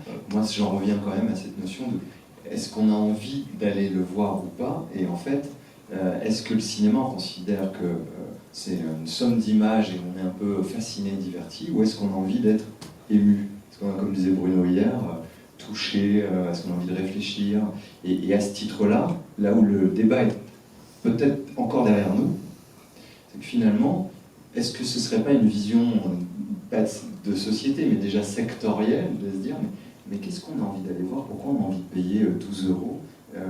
Pourquoi on a envie de consacrer 2 heures de sa vie? Est-ce que c'est pour être ému, ou est-ce que c'est pour supporter la difficulté du quotidien? Et à ce titre-là, moi je crois qu'il faut peut-être reparler un peu de ces visions, regranger la chambre, et de se dire, l'intelligence artificielle a peut-être une place ici, mais elle n'a absolument pas le droit de citer là, et il n'est même pas question qu'on ait un débat autour de la notion de, voilà, du cinéma peut-être que beaucoup de gens ici ont envie de voir, qui est un cinéma avec des gens qui souffrent, qui font valoir, ou pour lesquels c'est cathartique, ou racontent une histoire, ils poussent un point de vue. L'IA n'aura jamais de point de vue par essence. Non, mais le problème, c'est que l'IA, par exemple, peut tout à fait nourrir des Marvel, c'est ce qui marche le mieux, c'est donc là que l'argent va aller. Et du coup, tu as le risque qu'il y ait de moins en moins d'argent pour raconter des histoires comme Past Live ce matin, des histoires avec du fond, du sens, des films que fait Sophie, voilà, des films. Le problème, il est là, si tout l'argent va d'un côté, il n'en restera plus pour l'autre. Il y a un jeune réalisateur, Simon Buisson, que j'ai rencontré à Angoulême, qui est sorti de la FEMIS en 2011 et qui est allé avec la Villa Albertine, qui est comme, aux États-Unis, et qui est allé à Los Angeles travailler beaucoup sur la question de l'IA. Et donc à un moment donné, il a commencé à faire un scénario à partir, il a mis dans la machine tous les films qui existaient, et puis ça donnait n'importe quoi. Enfin, un peu, parce que c'est un peu le problème, c'est que quand on prend tout, on a un peu n'importe quoi. Et il s'est dit, non, je vais prendre, je ne sais plus combien c'était, genre 35 films ou 40 films que j'aime vraiment beaucoup, que je voudrais avoir. Donc il a mis, comme pour les Marvel, il en a mis 35. Et là, quand même, les mecs ont dit, pas de souci, on va faire ça. Puis ils sont revenus, ils ont dit, non, on nous a dit non, parce qu'au niveau droit, ça va commencer à poser problème. Donc, ils savent. Tout le monde sait déjà que cette question-là va devoir être réglée. C'est-à-dire de savoir qu'est-ce qu'on met dans la machine, pour savoir qu'est-ce qu'on paye à la fin, qu'est-ce qu'on a le droit de payer. Le problème, c'est qu'aux États-Unis, pour la propriété intellectuelle, il y a le concept de fair use. Donc, si c'est un mélange, un amalgame, disons, de 50 auteurs, et que c'est utilisé, ça va être difficile de dire qu'est-ce qui est fair use, qu'est-ce qui est du vol de propriété intellectuelle. Donc, il faut redéfinir toutes les règles, en fait. Et ça, moi j'étais très étonnée parce que je suis allée à la Silicon Valley, j'étais au Festival San Francisco et j'en ai profité pour interviewer pas mal d'intervenants de l'intelligence artificielle pour cette série que je recherche. Et c'est étonnant les conversations qu'on peut entendre. Il y avait un créateur d'intelligence artificielle qui me dit, mais Dostoïevski, on s'en fout. On s'en fout de la littérature, c'est fini. Ils en sont déjà à ce niveau-là. C'est-à-dire que pour nous, citoyens du monde moyen qui lit encore des livres, on vous dit Dostoïevski, on s'en fout. Par exemple, lui, c'était un créateur d'intelligence artificielle qui m'explique que sa fille, qui avait 8 ans, en avait marre d'attendre les nouveaux Harry Potter parce qu'il n'y en aura plus. Donc en fait, maintenant, elle génère son propre Harry Potter toute seule sur son ChatGPT et qu'on sera tous nos propres auteurs. Donc ça, ce n'est que la continuation des réseaux sociaux, c'est-à-dire que c'est une société dans laquelle on a décidé que le narcissisme, c'est narcisse. On voit notre image reflétée dans la rivière ou dans le miroir, et on crée plus de choses qu'on autogénère et on ne s'ouvre plus à l'altérité. Et le propos de l'art et du cinéma, c'est s'ouvrir à l'expérience de l'autre. Donc aller voir des films qui vont nous déranger, aller voir des films qui contredisent nos valeurs, qui sont subversifs. Là, c'est quand même très très choquant de voir que les critiques américains disent que Barbie est un film subversif. C'est une publicité pour une poupée, le film est peut-être bien en soi, c'est un objet qui a marché, mais on ne peut pas dire que c'est un film subversif. Si vous montrez ça à Francis Ford Coppola, Martin Scorsese, tous les grands réalisateurs subversifs des années 70 aux États-Unis, ils ont une attaque cardiaque. C'est ça maintenant la subversion. En fait, le problème d'un modèle capitaliste aux États-Unis qui est devenu complètement irrégulé, complètement dans la démesure, où on fait parce qu'on peut. Et on fera tant qu'on peut parce que personne ne nous dit qu'il faut arrêter de faire. Et c'est cette logique, c'est le gold rush. Et ça ne s'arrêtera jamais. Même là, s'ils essaient de réguler, parce que le Congrès est en train de se réveiller, et aux États-Unis en général, quand ils commencent à réguler, ils rigolent très fort, comme ils ont fait pour l'industrie du tabac, comme ils ont essayé de faire pour Zuckerberg. Mais ce que devraient déclarer les grands dirigeants à la Silicon Valley, c'est une banqueroute morale. Il y a une banqueroute complètement de moral bankruptcy, c'est-à-dire qu'ils ne se sont jamais posé les questions éthiques, et s'ils les ont posées, c'est encore plus cynique, puisqu'ils les mettent complètement de côté, elles ne sont pas du tout prises en compte. Donc il y a un problème de l'humain, c'est-à-dire que qu'est-ce qu'on veut faire à l'humain, est-ce qu'on veut l'enfermer dans des algorithmes prédictifs qui font qu'en fait la vie telle qu'on la connaît en tant qu'être humain jusqu'à présent, elle est faite d'imprévisibles, elle est faite d'accidents, elle est faite de la beauté de ne pas savoir où on va, mais on y va. C'est le chemin de la vie. Et le problème, c'est que ça va devenir de plus en plus difficile pour les générations qui n'ont été élevées que par un contenu algorithmique, modélisé. Mais il faut continuer à faire des films qui vont à l'encontre de ça, justement. L'optimiste service. J'aimerais juste rappeler un exemple très récent, puisqu'on parle là aujourd'hui d'un conflit, d'une grève forte, durable, entre des artistes et des plateformes. Essentiellement ça, le sujet. Même si la télévision, Michel l'a rappelé à juste titre, a un poids considérable aux États-Unis, et que tout est lié, puisque les principaux studios américains sont aussi propriétaires de chaînes de télé, ce qui n'est pas le cas en France. En tout cas, pas pour Netflix qui n'a pas de chaîne de télévision en France. Là où je suis plus optimiste peut-être que vous, c'est que moi je crois à la régulation. Et je crois à la régulation en Europe. Je l'ai déjà dit tout à l'heure, je suis peut-être très naïf. Et je vais donner un exemple récent. Il y a une directive européenne qui s'appelle la directive de services de médias audiovisuels, qui a été adoptée il y a quelques années au niveau européen, qui a ensuite eu la possibilité, comme toute directive, comme tout texte européen, d'être transposée, comme on dit, dans chaque droit de chaque pays de l'Union européenne. Cette directive, elle a été transposée en juillet 2021 par la France, par un décret tout simplement, à la suite d'une longue négociation. Ce décret, il dit quoi? Il impose ce qui est inédit à travers le monde. Et là, je ne fais pas du cocorico bête et méchant, c'est inédit à travers le monde, y compris en Europe. La France est le pays qui a le mieux transposé ce texte. Ça dit quoi? Ça dit tout simplement que les plateformes comme Netflix, Disney+, Amazon et toutes celles qui vont arriver, sur le marché français notamment, sont obligées, depuis ce décret, d'investir dans des œuvres françaises et européennes à hauteur de 20% de leur chiffre d'affaires. 20% de leur chiffre d'affaires. Donc autant vous dire que ça a été une négociation qui n'a pas été simple avec ces streamers, qui ne voulaient pas, évidemment, investir. Vous allez dire, oui, mais Netflix faisait déjà des Arsène Lupin avant qu'on lui impose des obligations pour des œuvres françaises. Certes, sauf que là, le curseur est beaucoup plus élevé. Ils font plus d'Arsène Lupin, c'est pas pour ça. Malheureusement, c'est plus élevé, mais c'est pas plus diversifié. J'entends bien, mais il y a quand même des clauses de diversité, il y a une partie pour le cinéma, et pas seulement pour les séries. Oui, mais un certain type de cinéma, enfin, tu vois bien comment ils le contournent quand même. Oui, mais ça sera intéressant de voir dans les semaines et dans les mois qui viennent, les premières œuvres, d'ailleurs cofinancées par Netflix ou par Disney ou par d'autres, qui vont être notamment en matière cinématographique, des œuvres de cinéma qui vont sortir en salle, ce qui n'est pas tout à fait le modèle économique d'un Netflix au départ. Donc vous allez avoir dès 2024 des films français financés par Netflix ou par Disney ou par d'autres qui vont sortir en salle avant d'être disponibles 15 mois plus tard sur ces streamers en France. Donc voilà pourquoi j'ai un peu d'optimisme, c'est que ce combat-là, il y a 5-6 ans, si on avait fait un débat ici à Deauville, ce serait dit, bon, c'est pas gagné, hein. C'était pas gagné. Je dis pas qu'il faut muscler, gonfler le torse et montrer ses biceps de manière trop forte ou de manière ostentatoire, parce que Michel a raison, c'est pas parfait. En revanche, pas gagné. Netflix, ils produisent des films Netflix. Comme TF1 produit des films qui font de l'audience sur TF1, Netflix, dans le cinéma, ils vont produire des films qui vont marcher sur Netflix. Oui. Des films comme les films d'auteur qu'on voit ici, c'est pas Netflix qui les produira. C'est assez intéressant parce que quand même on se retrouve avec un truc un peu schizophrène parce qu'on a parlé de ce film formidable qui traduit derrière les écrans de fumée en français, mais qui s'appelle The Social Dilemma, c'est produit par Netflix, et pourtant c'est une critique de tout ce qu'on, côté de ce qu'on raconte, c'est presque gauchiste, enfin radical. Le Black Mirror, qui raconte toutes ces histoires de dystopie effrayante, c'est Netflix. C'est bizarre. Ce que je veux juste dire, Laurent, mais je crois qu'on avait compris, c'est que quand on a une volonté politique de réguler un secteur, on peut le faire, et que la France, franchement, se débrouille pas trop mal dans ce secteur. C'est pas parfait, mais regardez ce qui se passe à travers dans les autres pays d'Europe, et surtout au-delà de l'Europe, c'est pas du tout la même chose. Donc je pense qu'aujourd'hui, quand on a une volonté politique forte, ce qui est le cas d'ailleurs depuis, j'allais dire, la Deuxième Guerre mondiale en France, hein, quelles que soient les étiquettes politiques jusqu'ici, on a une sorte de consensus sur ce modèle et sur cette exception culturelle qui est quand même remarquable. Donc je ne dis pas que c'est merveilleux, en revanche, je dis que ça existe et que quand on veut réguler, on peut.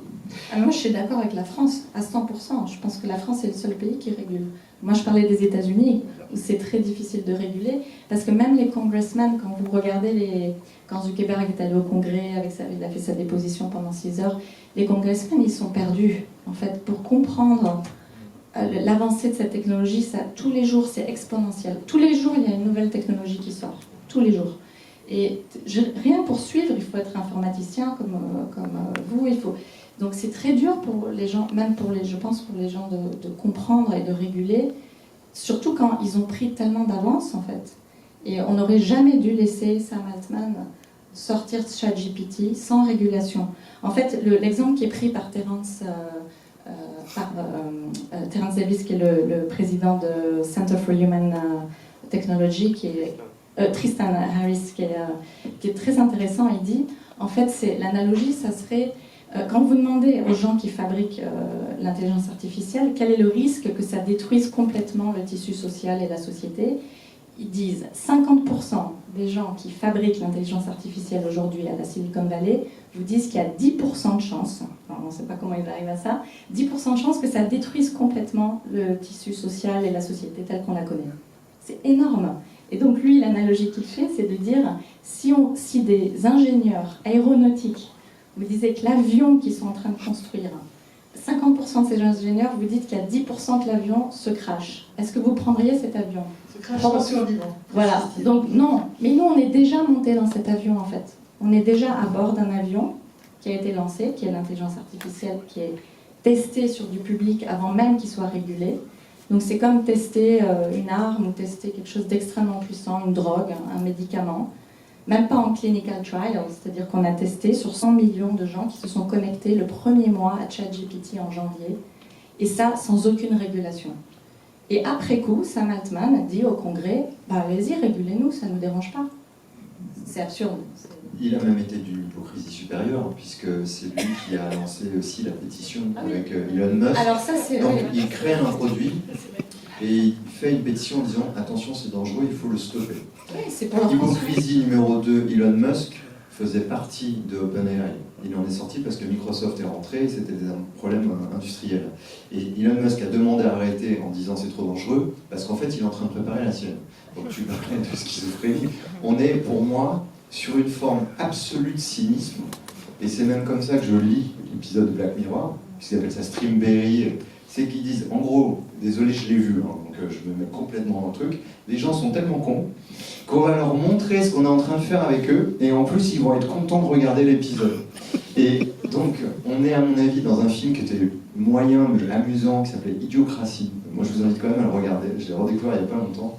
C'est un gars d'une intelligence extrêmement moyenne qui est cryogénisé aux États-Unis. Il est ressorti, genre, je sais pas, 100 ans plus tard, et ça devient le plus intelligent de la planète. Et il devient président des États-Unis et autres. C'est vrai que quand on regarde, et encore une fois, c'est pas pour faire blanc-noir, il y a un peu de ça parfois dans ce qu'on est en train de vivre. C'est pour ça que je redis de façon optimiste aussi, comme toi, Xavier. Il y a un truc qui est quand même génial avec l'intelligence artificielle et toute cette technologie, c'est que le téléphone, on peut ne pas l'utiliser. Facebook, on peut les installer. Et qui a utilisé ChatGPT sur la dernière semaine de la main? Moi, je voudrais intervenir là-dessus parce que justement, je pense qu'il a fait une chose bien avec ChatGPT, c'est que je pense, Michel, tu me demandais pourquoi maintenant, et je pense que ChatGPT nous a fait tous prendre conscience, je pense qu'il y a une prise de conscience avec ChatGPT que c'est là. C'est-à-dire, moi j'étais pas sur ChatGPT, je racontais que j'ai été, la semaine dernière, j'ai écrit un article paru dans Le Monde sur le sujet du débat. J'ai mis le sujet du débat, j'ai été sur ChatGPT, ça m'a pris 3 minutes pour m'inscrire, c'est très très simple de s'inscrire. J'ai dit, faites-moi l'article, il m'a 5 secondes après, il m'a déroulé, j'avais juste à mettre mon nom, tout, il y avait le titre, le chapeau, le papier, et franchement, c'était relatif, il y avait une erreur dedans, mais sinon... C'est ce que tu as fait finalement, je crois. Oui, exactement. On avait dit qu'on ne disait pas. Oui, mais moi, ce qui est intéressant dans ce que tu dis là, c'est qu'il y a 10 ans, donc on pouvait déjà, avec des systèmes informatiques et l'intelligence artificielle aussi, balancer à tout bout de champ. Hein. Il y en a dans les pizzas, maintenant il y en a partout. Mais en fait, c'est souvent que de l'informatique. Il y a 10 ans, on pouvait produire des CV automatiquement. Il y a 20 ans, en 64, tu avais un ChatGPT existait, ça s'appelait Elisa, et c'était un psychothérapeute. Bon, donc ça fait 60 ans que ça existe. Le succès de ChatGPT, il n'est pas sur la puissance même du résultat, il est le même que Google qui a tué AltaVista, Yahoo et compagnie, c'est que c'est une barre et que c'est accessible à tout le monde. Et ce que ça nous apprend, c'est pas que l'IA est plus puissante qu'il y a 5 ans, parce que bien sûr que l'IA progresse, mais honnêtement ça fait déjà très longtemps que l'IA est très puissante. C'est juste qu'aujourd'hui, on peut tous jouer avec. Et donc ce qui est amusant, Sophie, c'est que d'un côté c'est inadmissible, et de l'autre, on va rentrer et on va tous aller jouer avec en disant bon, et au fait, qu'est-ce qui s'est passé? Moi j'ai même poussé le bouchon jusqu'à essayer de préparer cette table ronde avec ChatGPT en me disant est-ce qu'ils vont me dire des conneries? Majoritairement c'était vrai, mais comme je le disais à l'un d'entre vous hier, le problème c'est majoritairement. Et dedans, dans l'histoire, il y a le fait, donc je vous l'apprends, Sophie Marceau sort avec Christophe Lambert depuis 1980. Donc il y a un truc hallucinant, c'est que vous allez pouvoir prendre un article, et à côté de ça, il y a une énorme connerie sur un truc qui est quasiment de l'ordre du gala, quoi, qu'on peut voir facilement. Donc en fait, ça décrédibilise aussi cette IA, et c'est ce que disent les gens sérieux. C'est que les gens sérieux sur le sujet n'iront jamais pondre un film avec ChatGPT, avec Bard, avec ce que tu veux. Donc en fait, encore une fois, quelque part, tu as raison, on est dos au mur, on va être obligé d'être moins idiot, de plus discriminer les données, de plus aller chercher. Le vrai concurrent, en fait, de ChatGPT, c'est Google. Parce que finalement, au lieu de faire Wikipédia et Google, j'ai une nouvelle barre de recherche. La seule chose, c'est qu'il faut vraiment, vraiment que politiquement, socialement, culturellement, ce que tu veux, on explique, mais ne croyez pas ce qui vous est balancé. Prenez-le comme un support de travail, c'est le scénariste qui veut éviter le syndrome de la page blanche. Ça doit être ça, ChatGPT. Rien de plus, rien de moins. Un camarade de plus qui pousse une idée. Rien de plus, rien de moins. Et ça, moi je pense que l'espoir, il est peut-être là, sur ce genre de table ronde, et merci Bruno, effectivement, à toute l'équipe de l'avoir organisé, en disséminant peut-être, s'il y a 3 personnes dans la salle qui vont se poser des questions supplémentaires, et peut-être, par capillarité, avec des femmes comme toi qui font des œuvres, qui continuent de passer 5 ans pour un film qui devra se battre 10 fois plus que Transformers. C'est une lumière, c'est des gens qui se battent pour essayer, qu'il y ait encore un peu de lumière quelque part. Et c'est vrai qu'en Star, moi je suis très optimiste aussi. Sont beaucoup plus importantes aujourd'hui. Mais on peut aussi retourner les choses et se dire que ces intelligences artificielles peuvent nous aider aussi, comme Google nous a aidés sur certains aspects.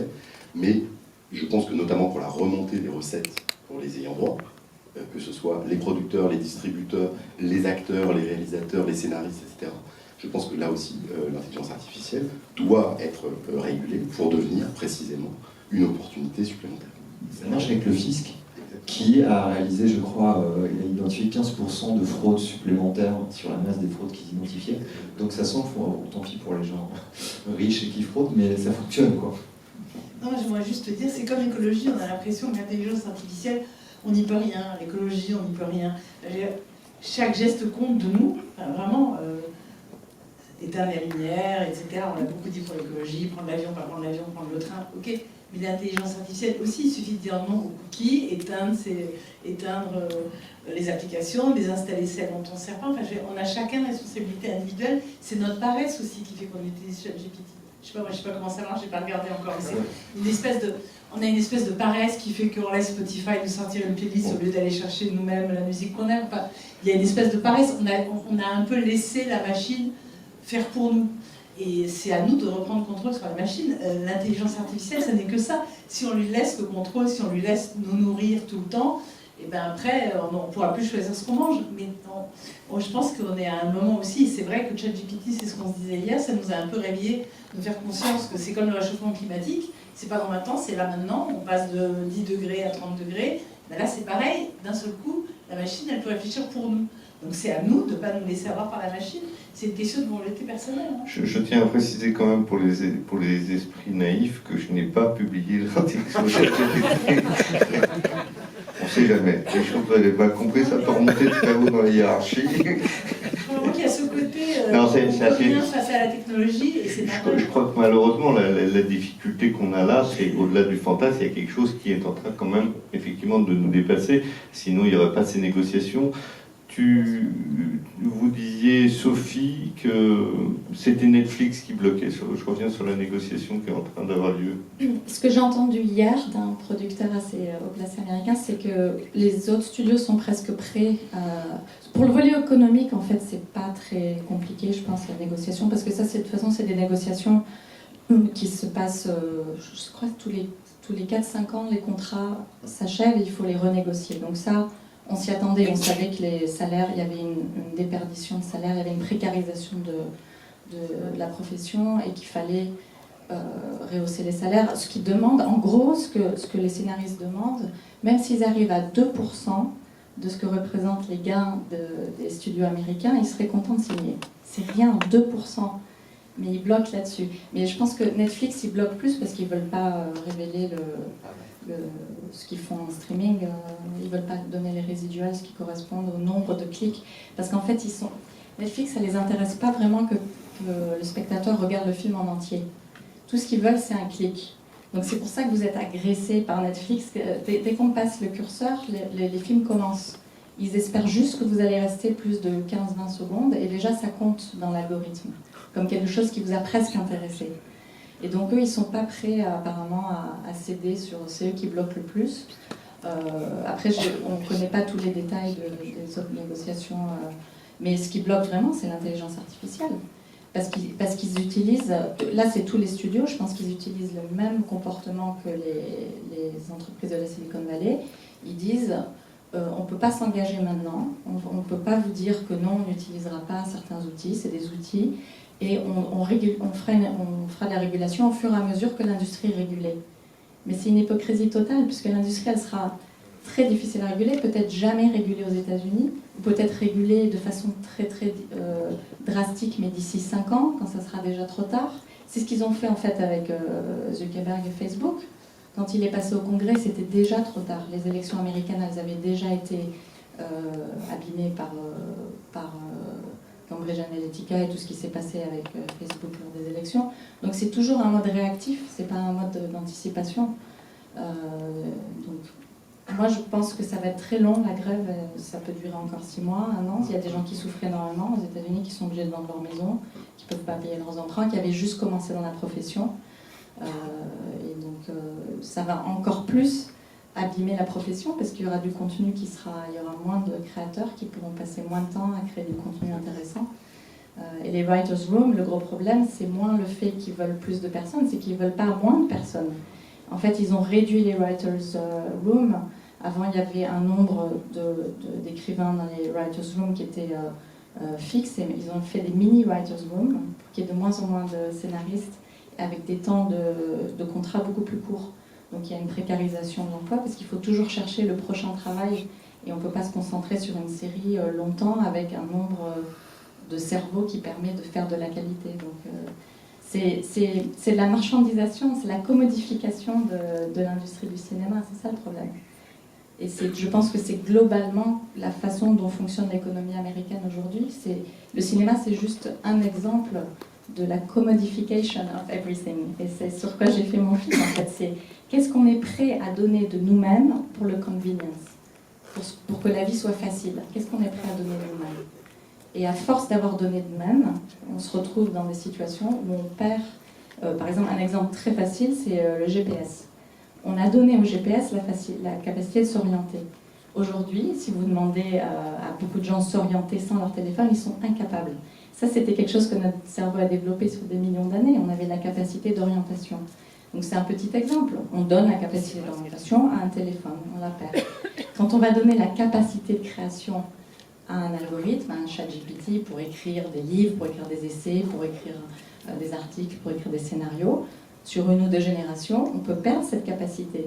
Et juste être capable de créer si on a déjà un pré-contenu que nous, on édite, on aura un rôle de prompteur et d'éditeur. Mais on aura moins un rôle de créateur si on n'utilise pas ce muscle dans notre cerveau. Par contre, pour peut-être éviter qu'il y ait trop de suicides à la sortie de cette table ronde, une ou 2 bonnes nouvelles. Alors moi j'ai un copain, qui n'est pas le diable, j'ai un copain qui a créé un logiciel qui s'appelle AI, c'est de l'intelligence artificielle. Et lui, ce qu'il fait, il reformate, donc pour les bandes annonces, reformate pour passer du vertical de LinkedIn à l'horizontal d'Instagram, pour passer de 3 minutes à 1 minute 20, pour passer de... En fait, ce métier-là, donc là, typiquement, on est dans le dur, hein, ce sont des gens qui font ça aujourd'hui. Ce sont des gens qui coupent, qui passent des heures à reformater. Quand on interviewe ces gens-là, il l'a fait, ces gens-là ne sont pas passionnés par ce qu'ils font. Est-ce que c'est pas passionnant de reformater une vidéo? La question, elle est encore une fois complètement politique, sociétale, économique. C'est est-ce que le gain de temps de ces gens-là va permettre de réduire le nombre, de faire gagner plus d'argent aux studios de cinéma et de se dire génial, merci à mon pote, vous m'avez fait gagner plein de pognon? Ou est-ce qu'on va dire non, bien sûr qu'on vous garde. Par contre, réfléchissez davantage sur la bande-annonce parce que vous avez plus de temps à passer sur le reformatage. Et c'est pour ça qu'encore une fois, sur l'intention, je veux bien l'outil, hein, encore une fois, moi je ne crée même plus d'IA, donc j'en ai rien à faire. Moi, aujourd'hui, je me suis reconverti en scénariste, donc à la limite, ça ne m'arrange pas non plus. Ce que je dis simplement, c'est que l'IA, il pour rien. Ça va être les studios de cinéma qui vont décider de se faire plus de pognon avec moins d'emplois, ou alors se dire, chouette, les gens vont pouvoir mieux travailler. Et c'est pour ça qu'on ne peut pas accuser tant la technologie que finalement l'industrie, le capitalisme lui-même. Et c'est pour ça que c'est bien un sujet politique. C'est pour ça que ça devrait être des sujets de référendum, c'est le préférendum ou ce que vous voulez. On est dans des sujets éminemment politiques et moi je crois naïvement C'est pour ça, comme tu le disais, que j'ai fait de l'IA quand j'étais bien jeune. Plus on nous poussera dans nos retranchements. Moi, chaque fois que je vois quelqu'un qui fait un job robotique, j'ai vu ça dans la ressource humaine, des gens classent des CV en fonction du niveau de TOEIC, du nombre d'années d'études et de l'école. Et ils font ça toute la journée. Mais franchement, moi, j'ai pas de peine pour eux s'ils sont remplacés. C'est pas ça un recruteur. Un recruteur, c'est quelqu'un qui crée un lien avec la personne en face de lui, qui va sentir intuitivement et irrationnellement, comme quand on choisit et fait un casting, si cette personne collera au rôle, collera à l'entreprise. Et il faut remettre les gens dans des rôles d'humains. Et c'est tout ce que montre le temps moderne de Chaplin. Voilà, il faut arrêter de faire des gens serrer des boulons. Et aujourd'hui, la difficulté, c'est qu'au lieu de dire, ah bon, grâce à nous, vous avez plus serré de boulons, vous allez avoir un job intéressant, vous dites, ah bah génial, j'ai plus besoin de vous, dégagez, j'ai gagné de l'argent. C'est pour ça que, bien sûr, c'est à cause de l'IA, mais derrière ça, c'est à cause de la quête de profit sans fin et de l'hypercroissance. Et c'est ce que dit Schumpeter, dès qu'on a une croissance, la croissance ne repose que la destruction créatrice. Je détruis des emplois, j'en crée davantage. Sauf que cette fois-ci, on a peur de ne pas en créer davantage parce que le problème, c'est que là, on va mettre des machines aux commandes. Et donc, c'est ça qu'il faut essayer d'invalider avec la régulation, avec nos comportements, avec du désir. De quoi on a envie au cinéma aussi? Est-ce qu'on a envie d'aller voir ton film? Il faut aller voir ton film, plutôt qu'aller voir encore une fois, j'ai rien contre Transformers, mais il y a des franchises. Sophie, vous voulez dire? Non, je veux dire, en fait, c'est parce que c'est deux choses différentes. Il y a l'IA générative qui génère du contenu, et il y a l'IA qui nous permet de justement plus faire des métiers abrutissants. Donc, dans la technologie, c'est ça qui est de toute façon, on peut pas. Elle va avancer, on en a besoin, ce sont des outils. Donc, c'est très bien d'avoir des outils d'intelligence artificielle qui nous permettent de détecter le cancer. Hier, ils ont annoncé qu'il y a une intelligence artificielle qui peut détecter les tsunamis. Donc, il y a toujours du bon dans la technologie. Ça, c'est pour ça qu'en tant qu'être humain, depuis le début de l'histoire de l'humanité, on a la techné, on a inventé des outils. Mais là, l'outil devient un asservissement pour ce qui est génératif, pour ce qui est créatif. Au lieu de devenir une source de libération, ça devient une source d'asservissement. Et c'est ça, je pense, où les politiques et l'éducation doivent se pencher pour faire en sorte que l'outil reste un outil et qu'elle reste, comme vous dites, si bien à sa place. Et que pour tout ce qui est créatif, par exemple, moi j'ai passé presque 4 ans à écrire un scénario sur Edward Hopper. Edward Hopper, il mettait 1 an à imaginer un tableau. 1 an. Tant que l'image n'était pas formée dans sa tête, il ne peignait pas ce tableau. C'était son processus créatif. Et donc il avait des painter's block où il était bloqué, il n'arrivait pas à peindre, il avait la toile blanche, mais il a quand même créé des œuvres, il a très peu peint par rapport à quelqu'un comme Picasso.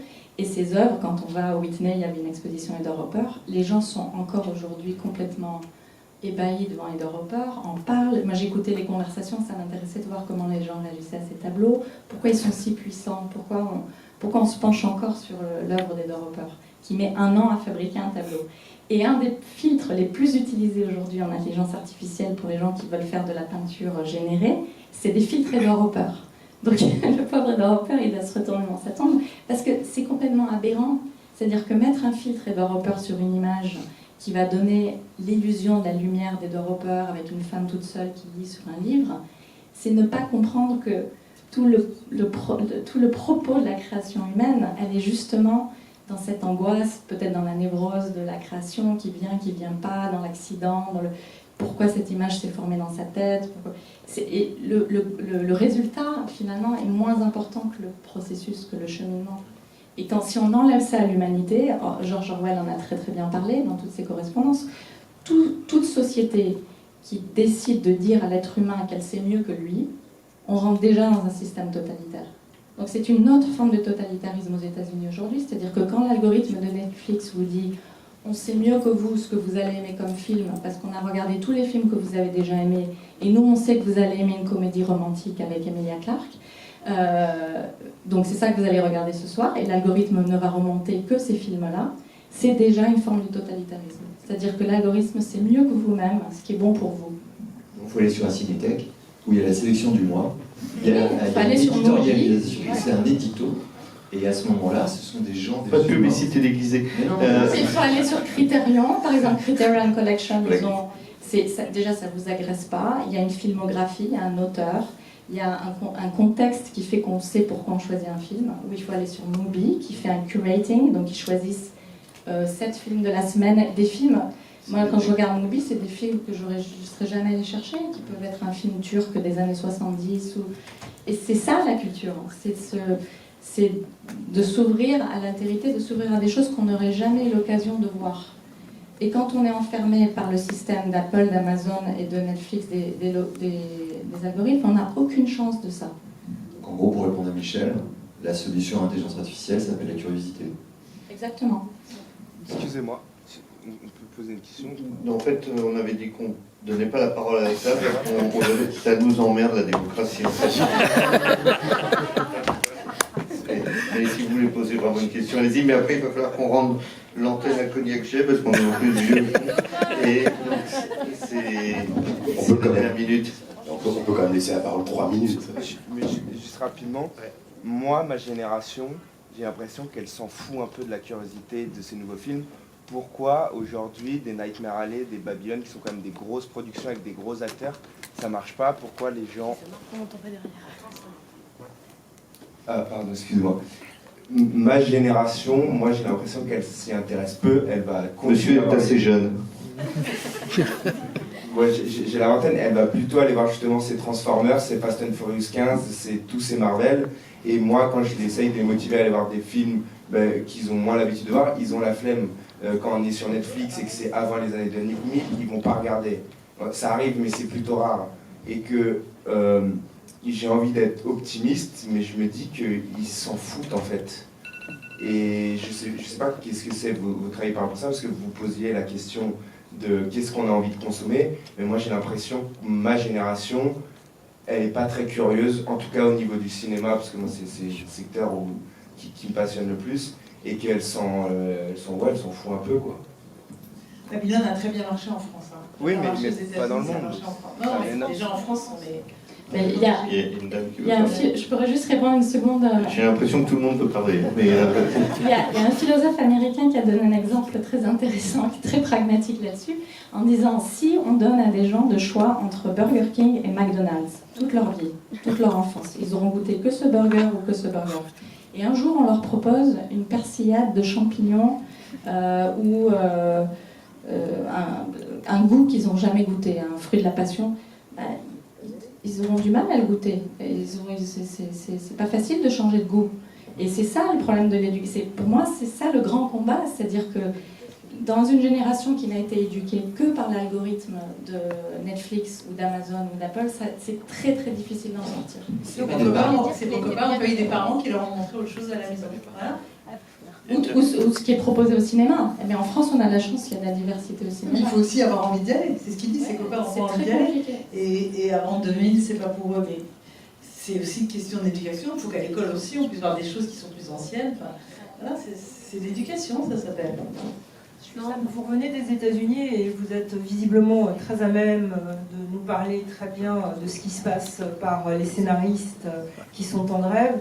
Dans les enquêtes qu'on voit et lorsqu'on parle avec Hollywood, on a l'impression d'un énorme cynisme des studios par rapport à la grève, avec notamment des patrons de studios qui disent ils ont qu'à crever en abandonnant leur maison et sur la longueur, c'est nous qui allons gagner.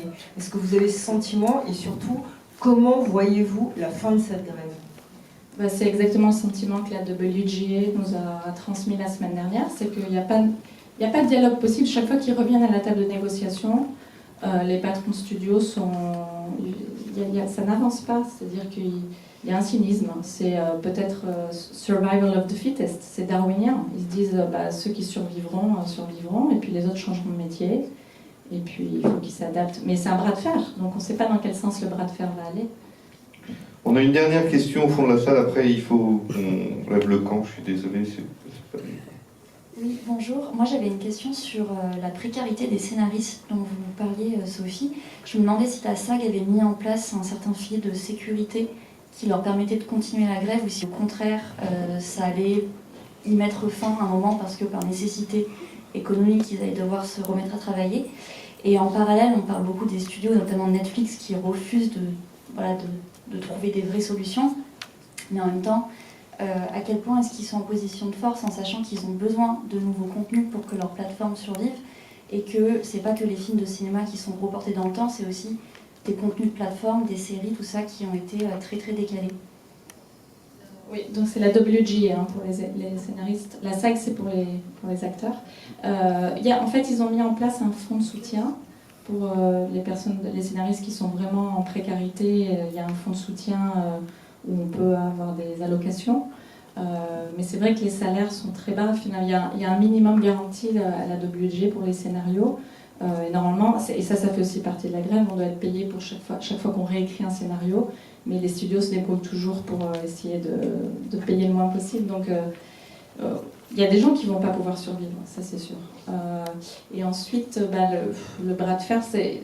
Ce que disent Netflix, c'est qu'ils ont du catalogue. Ils ont un peu un backlog parce que comme il y a eu le Covid, et après il y a eu plein de films qui ont été faits en même temps, ils ont encore de la matière sur laquelle ils peuvent vivre pendant quelques mois. Mais au bout d'un moment, les gens vont commencer à manquer de contenu. D'ici peut-être 6 mois, donc à un moment donné, de toute façon c'est pas viable et ils perdent 30 millions par jour, donc c'est pas viable du tout, mais c'est un bras de fer, donc ils sont en position de force, mais il y a une asymétrie de pouvoir de toute façon depuis très longtemps et l'intelligence artificielle ne fait que décupler cette asymétrie de pouvoir, et donc il y a un énorme gap et pour l'instant c'est une résolution de conflit qui est très très compliquée. Donc on va rendre l'antenne, comme je disais, même s'il n'y a pas d'antenne. Évidemment, vous l'aurez compris, il faut aller voir The Pod Generation qui est présenté au festival cette semaine. Merci beaucoup.